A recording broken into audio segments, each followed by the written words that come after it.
TC number 373, 5 seconds.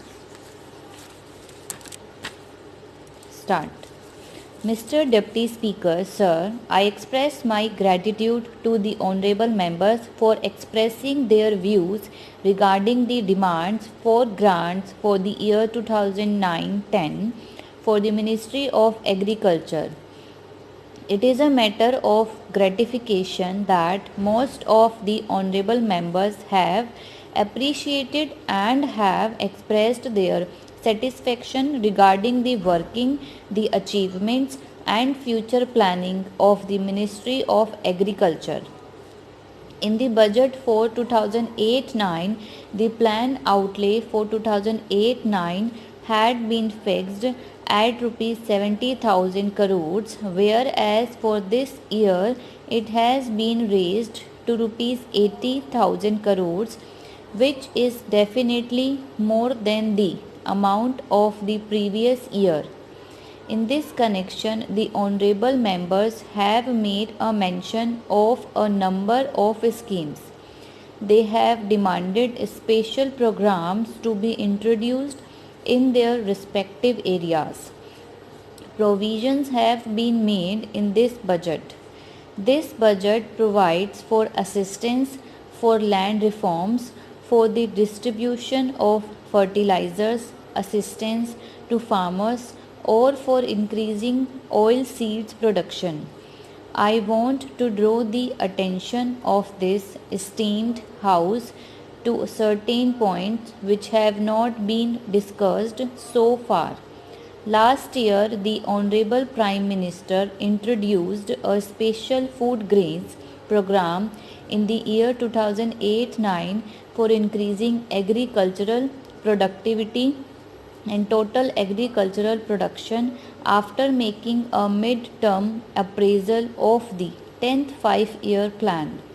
There are 14 main food grains producing states in the country, out of which 169 districts have been selected for it. Just now the honorable member from Kerala was saying that no such program has been introduced in his state. I want to inform him that this program has been introduced only in the main districts of the major food grains producing states because it was a special food grains program, as is clear from its name, and the esteemed House will agree with me that this year we have achieved a record production. The food grains production is more than 17 crores tons this year. This is a landmark in the history of this country, but we should not be satisfied with this achievement. We are going to formulate schemes for further increase in the food grains production during the coming 3 years. Therefore, for the year 2010-11, the target for increasing the production of wheat and rice has been fixed at 5 million tons. Our department has already started taking steps in this regard, and I can say that we will be able to achieve the target fixed. I would like to make a brief mention of the major aspects of this year's budget. Several honorable members have expressed their views in the matter.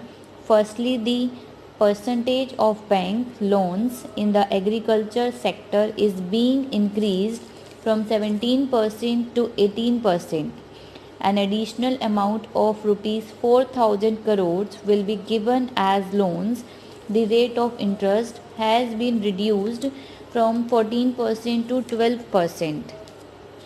A special program for the production and development of seeds was announced in September 2008 by the Honorable Prime Minister. It is expected that new varieties of seeds of vegetables, fruits and flowers will be developed under this program, and that the import duty on machinery and other inputs required for the production and processing of fruits and vegetables have been fixed at 40% ad valorem. Similarly, the rate of duty on poultry feed has been reduced from 140% to 70%.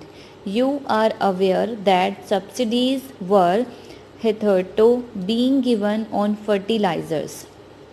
I think that the steps which have been taken by the Honorable Prime Minister for increasing the production will have their positive effect and the farmers will be more successful in their efforts to increase agricultural production. The House is aware that due to the drought conditions, our food grains production fell down considerably last year, but this reduction was much less than what was apprehended. This reduction was only by 3% as compared to that in 2006-2007.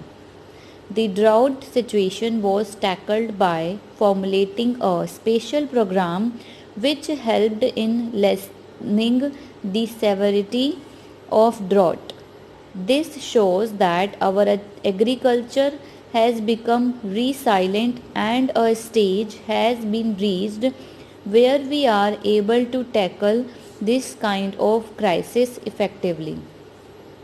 The contribution of the farmers in controlling the drought situation has been praiseworthy. Sir, as I have already stated, the success achieved on the agriculture front in 2008-9 makes all of us feel proud of it.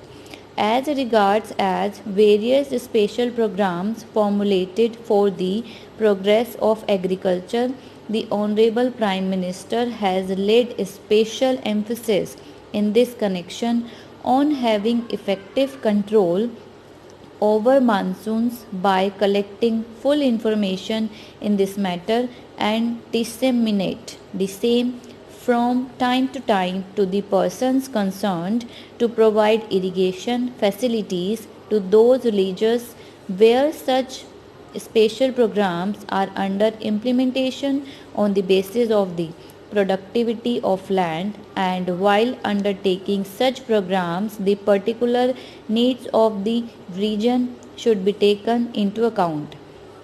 It is with this view that 15 agroclimatic regions have been set up and they have been further subdivided into smaller parts. The agroclimatic regions collect information about capacity of land in respect of its productivity, irrigation facilities, amount of rainfall, etc. Action is taken after giving a serious thought to all these aspects. A senior vice chancellor of an agricultural university has been made the in charge of each of such zones, who advises the farmers as to what to do in the given circumstances and suggests to the government as to what sort of assistance should it give to them after taking into account the requirements and the deficiency of the respective areas. I am sure the Agriculture Department will fulfill its obligations towards the nation and its farmers under the direction of the Honorable Prime Minister.